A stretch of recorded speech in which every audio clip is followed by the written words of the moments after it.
नमस्ते दोस्तों। आज हम बात करेंगे एक कस्बे की लड़की के साथ बनी घटना पे। वो एक छोटे कस्बे की लड़की थी, दुनिया के रीति रिवाजों से अनजान एक मासूम लड़की। उसे लगता था कि सारी दुनिया में सिर्फ भले लोग ही रहते हैं। वर्तमान सामाजिक गंदगी से वो पूर्णतम अनभिज्ञ थी। बचपन की दहलीज पार कर युवावस्था में उसके कदम पड़े। सब कुछ नया नया, जैसे फिजाएं बदल गए हो, सूरज नरम पड़ने लगा हो, चांद थोड़ा और चमकीला दिखने लगा हो। उसे कभी नहीं लगा कि वो भी आकर्षक दिख सकती है, लेकिन लगातार मिलने वाली तारीफों से उसे यकीन होने लगा कि कसम उसमें कोई तो बात है। उस शिक्षा के लिए उसे कस्बा छोड़कर शहर जाना था। किताबों से दोस्ती रखने वाली वो लड़की आज एक आज़ाद पंछी थी। हॉस्टल के बगीचे से उठने वाली फूलों की खुशबू में उसका तितली मन उड़ने लगा था। बाजार, सिनेमा, पार्क, हर जगह उसका मन लगने लगा था। सिर्फ किताबों से उसे अरुचि हो गई थी। आज हॉस्टल आए उसे पूरे 4 माह हो गए थे। इन 4 महीनों में वो इतना बदल गई कि कई बार खुद को भी नहीं पहचान पाती। सादा कुर्ते की जगह तंगी टी शर्ट और जींस ने ली थी।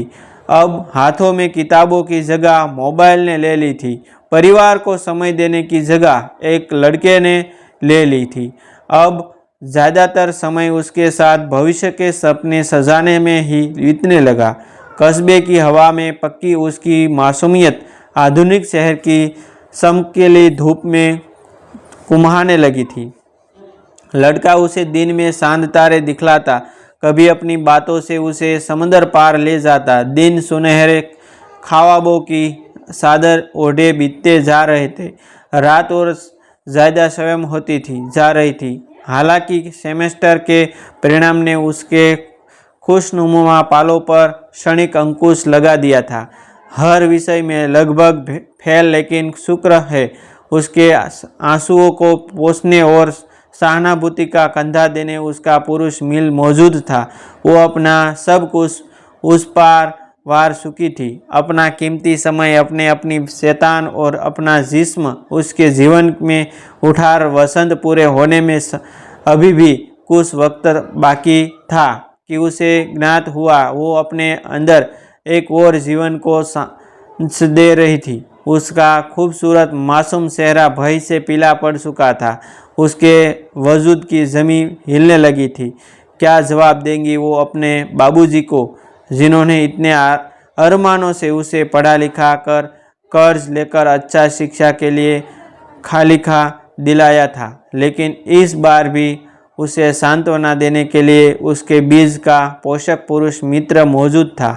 हम शादी करेंगे जानू, तुम फिक्र न करो, सब ठीक हो जाएगा। अभी के लिए तो हमें इस दुनिया में आने से रोकना होगा। मैं हूं ना तुम्हारे साथ हमेशा। लड़की के लिए ये किसी वज्रपात से कम नहीं था।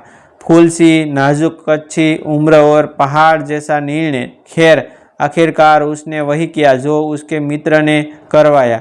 लड़की अभी भी उसके रंग में आकुट रंगी हुई थी। उसे सारी दुनिया जालिम और दुश्मन नजर जीता, सिवाय उसके पुरुष मित्र की एक और सामान्य मित्र थी, जिससे अक्सर उस लड़की की बातचीत होती रहती थी। महिला मित्र अधेड़ उम्र की ही एक धनाढ़ महिला थी, जो लड़के के अनुसार उसकी सबसे अच्छी शुभचिंतक थी। वो उस लड़की की भी बहुत अच्छी मित्र बन गई। लड़के के अनुसार वो अधेड़ महिला जिंदगी से हारी हुई औरत थी, जिसका पति उसे कुत्ते के बराबर भी इज्जत नहीं देता था। यहाँ तक कि उसके बच्चे भी उसका तिरस्कार करते थे। वो अवसाद की इस हद की शिकायत है कि उसे कई बार ब्रेन स्ट्रोक हो चुका है। रोज़ नींद की गोलियां लेनी होती थी। ऐसे में एक वही था जो उसे मानसिक तौर पर आराम पहुंचता था। एक तरह से उस महिला से मैत्री करके वो पूर्ण का ही कार्य कर रहा था। इतना सब जानकर लड़की की नज़रों में लड़का और भी महान बन गया। अब वो उसकी पुजारिन बन गई। एक रोज़ बातों बातों में उसे अधेड़ महिला ने लड़की को बताया कि वो उस लड़के से मोहब्बत करती है। वो लड़का भी उसे इतना ही चाहता है। लेकिन उम्र के इस पड़ाव पर वह उसे शादी नहीं कर सकती। लड़की ने इसे मजाक समझा। दोनों के बीच उम्र का इतना फसाला था कि लड़की के लिए यह स्वीकार करना ही नामुमकिन था। लड़के की एक और महिला मित्र थी, वो भी अधेड़ उम्र की थी, जो महानगर में रहती थी। लड़के के अनुसार वो महिला उसकी दूर की मौसी लगती थी, लेकिन मित्र वाली भावना ज़्यादा थी। वो महिला भी उसकी ज़िंदगी में एक अहम किरदार थी। वो अपने हर छोटे बड़े निर्णय उसके साथ साझा करता था। लड़के ने अपनी दूर की मौसी को भी लड़की के बारे में बताया। मौसी ने लड़की से फ़ोन पर बात की। मौसी का रवैया लड़की के लिए थोड़ा रूखा था। लड़की समझ नहीं पाई आखिर किस वजह से लड़के की मौसी उसके प्रति नकारात्मक है। लड़की ने उसे अधेड़ महिला से बातों बातों में लड़के की दूर की मौसी का जिक्र किया। उधेड़ महिला पहले से उसे जानती थी। लड़के ने काफ़ी बार उसे अपनी मित्र के बारे में बताया हुआ था। तुम बहुत भोली हो, वो कोई उसकी मौसी कोसी नहीं है, महिला मित्र है। उसे तो मुझसे भी एलर्जी है, जो मुझे भी बिल्कुल नापसंद करती है। अधेड़ महिला मित्र ने लड़की को बताया। लेकिन क्यों? आपसे उन्हें क्या समस्या है? लड़की की जिज्ञासा बढ़ चुकी थी। दरअसल ये दुनिया वैसी नहीं है जैसा तुम्हें दिखाया जा रहा है। खैर छोड़ो, परेशान मत होना, अधेड़ महिला ने गोलमोल उत्तर दिया। समय बीतता गया। लड़की की शिक्षा बहुत ही कम अंकों के साथ लगभग पूर्ण हो चुकी थी। सिर्फ 2 महीने शेष थे घर वापसी में। लड़की अतः लड़के के साथ विवाह चाहती थी। उसने कई बार लड़के को अपने माता पिता से मिलकर आने को कहा, लेकिन लड़का हर बार कोई न कोई बहाना बनाकर टाल देता था। तुम विवाह करना भी चाहते हो, यूं ही समय व्यतीत कर रहे हो? लड़की ने कुंठित होकर कहा। कैसी बात कर रही हो जानू? मैं तुम्हारे सिवा किसी और के बारे में सोच भी नहीं सकता। बुरा न मानो तो एक बात कहूँ, मैं चाहता हूँ कि तुम किसी प्रतियोगिता परीक्षा की तैयारी का बहाना लेकर कुछ समय और ठहर जाओ। यहीं पर तो हम लिव इन रिलेशनशिप में रह लेंगे। तब तक लड़के ने बड़े ही कोमल स्वर में अपनी बात कही। लेकिन लिव इन रिलेशनशिप की ज़रूरत ही क्या है? शादी करने में क्या समस्या है? देखो, मैं अब और ज़्यादा प्रतीक्षा नहीं कर सकती। मेरे घर पर मेरे विवाह की बातचीत चल रही है। अफसोस, मैंने कब मना किया शादी के लिए? मैं तो बस तुमसे समय मांग रहा हूँ। एक बार मैं अपने पैरों पर खड़ा हो जाऊँ, उसके बाद करेंगे न शादी। क्या जल्दी है? लड़के ने इत्मीनान के साथ कहा। एक दिन लड़की के पास लड़के की दूर की मौसी का फ़ोन आया। वो लगातार उससे लड़के की ज़िंदगी से चले जाने की बात कर रही थी। लड़के की बहुत सी बुराइयों उसने खोलकर रख दी।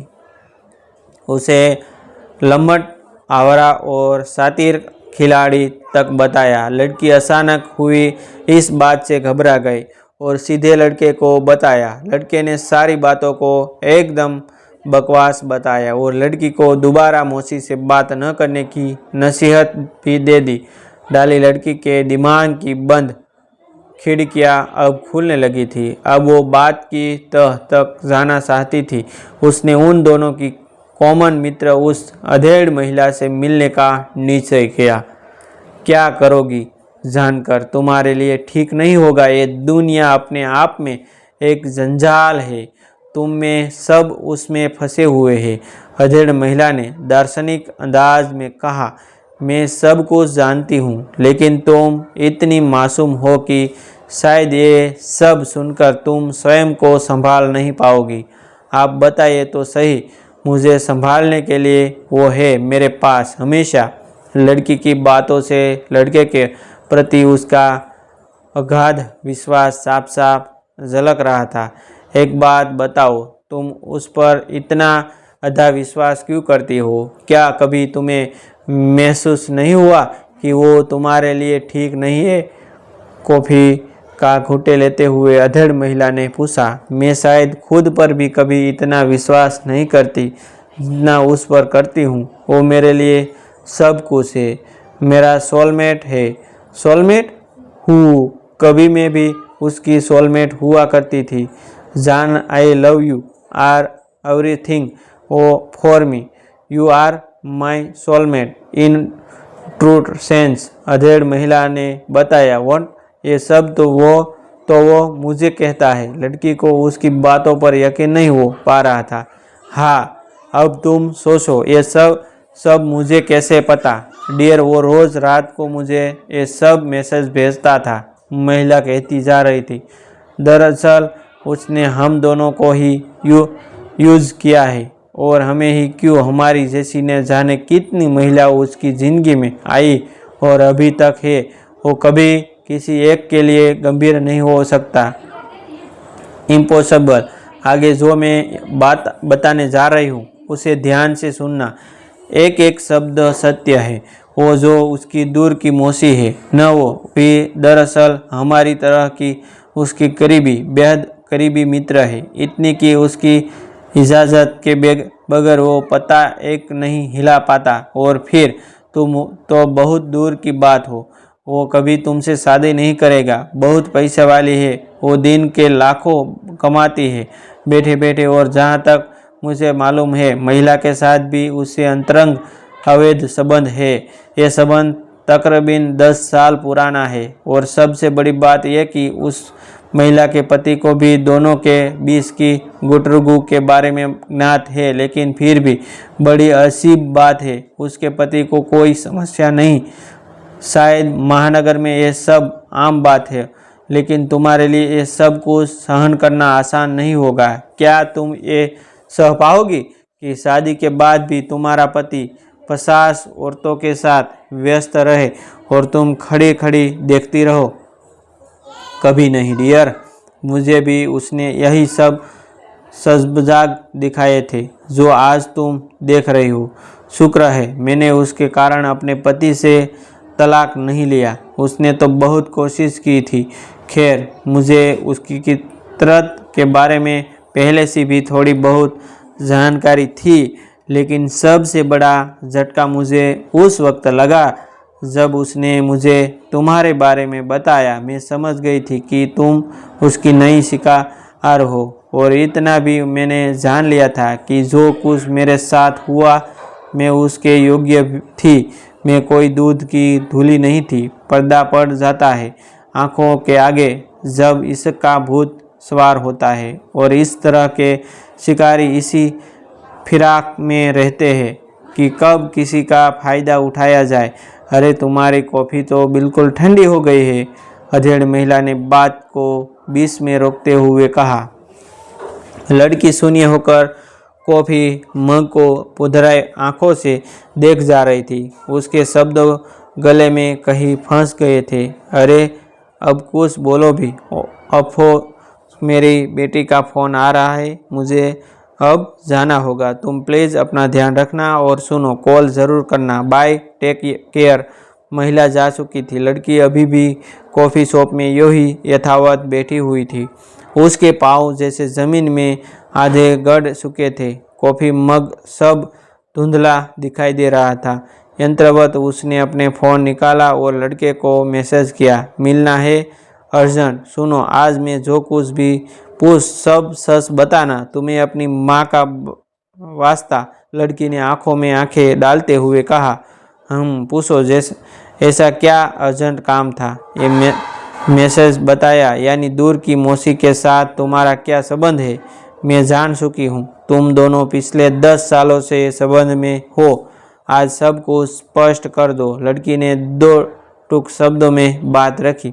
ओहो, तुम्हें यह सब कहाँ से मालूम हुआ? मेरा मतलब, मैं तुम्हें सब सच बताता, लेकिन सही समय का इंतज़ार कर रहा था। ग्रेट, यानी आपकी फ्रेंड सब सच कह रही थी। इनक्रेडिबल। ओहो God, how can you do this? अपनी माँ की उम्र की औरत के साथ संबंध? सी, मुझे तो ये बात सोचते हुए भी शर्म आ रही है। इसमें मेरा कोई कसूर नहीं है। वो औरत उस वक्त मेरी ज़िंदगी में आई जिस वक्त सब ने मेरा साथ छोड़ दिया था। यहाँ तक कि मेरे माँ बापूजी ने भी मुझे आवारा और बेकार कहकर घर से बाहर कर दिया था। ये मेरी ज़िंदगी की कड़वी हकीकत है। उस दौरान सिर्फ एक वही थी जिन्होंने मुझे मानसिक, शारीरिक और आर्थिक तौर पर सहारा दिया। लड़के ने अपनी सफाई में बात कही। ओहो, शारीरिक तौर पर भी सहारा दिया? कमाल है। I salute you both. लड़की ने आश्चर्य दिखाते हुए कहा। ओहो, come on, you are getting me wrong. गलत मत समझो। उस वक्त मुझे ज़रूरत थी किसी अपने की। हम दोनों हॉलीडेज बिताने भी गए थे साथ। इस बात का पता जब मेरी माँ को लगा तो उन्होंने हम दोनों को बहुत भला बुरा कहा। पिछले 10 सालों से वो एक शैतान की तरह मेरा साथ दे रही थी। I am not getting you wrong, पर ज़रा सोचो, वो 52 साल की औरत है और तुम सिर्फ 28 साल के हो। Oh God, why the hell I am agreeing with you. Just let me clear things night, it's either भी और हर। गुच्छे में लड़की के मुंह से ज़्यादातर समय अंग्रेजी भाषा की निकलती। I can't leave her, I am sorry. लड़के ने स्पष्ट शब्दों में कहा। वो सोलमेट है मेरी। अगर वो सोलमेट है तो मैं कौन हूँ? तुम गर्लफ्रेंड हो मेरी। दोनों और बर्क जैसी सुबह भरी सुम्पी। ओके चलो, मान लिया। उस वक्त तुम्हें ज़रूरत थी किसी अपने की और उस महिला के साथ तुम्हारे संबंध बने, लेकिन अधेड़ उम्र की अपनी उस महिला मित्र के बारे में क्या कहोगे जिनके साथ संपर्क के रहकर तुम बहुत पुण्य का काम कर रहे हो? लड़की ने सुप्पी तोड़ते हुए कहा। क्या उल्टा सीधा बोल रही हो? शक की भी एक लिमिट होती है। लड़का गुस्से से तिल मिला उठा। हाँ, लेकिन प्लेट करने की तो कोई लिमिट नहीं होती। लड़की का जवाब आया। Just go to hell. तुम्हारे जैसी लोअर क्लास छोटे कस्बे की लड़कियां पैदाइशी बेवकूफ़ होती है। तुमने अपना दिमाग इस्तेमाल नहीं किया तो इसमें मेरा क्या कसूर? लड़के ने 2 टूक उत्तर दिया। लड़की बिना कुछ कहे लोअर क्लास और पैदाइशी बेवकूफ़ का तमांग लेकर वहाँ से चल दी। शायद आने वाले दिनों में ज़िंदगी की उगड़ी हुई पोशाक में लगे इन दोनों तमंगों का इनाम उसके लिए अनुभव का नया सूरज लेकर आए। अल्पना नागर। दोस्तों, ऐसी नई नई कहानी देखने के लिए हमारा चैनल आप सब्सक्राइब कर लीजिए, वीडियो को शेयर कर दीजिए और लाइक कर दीजिए। मिलते हैं एक न्यू वीडियो के साथ। थैंक यू दोस्तों।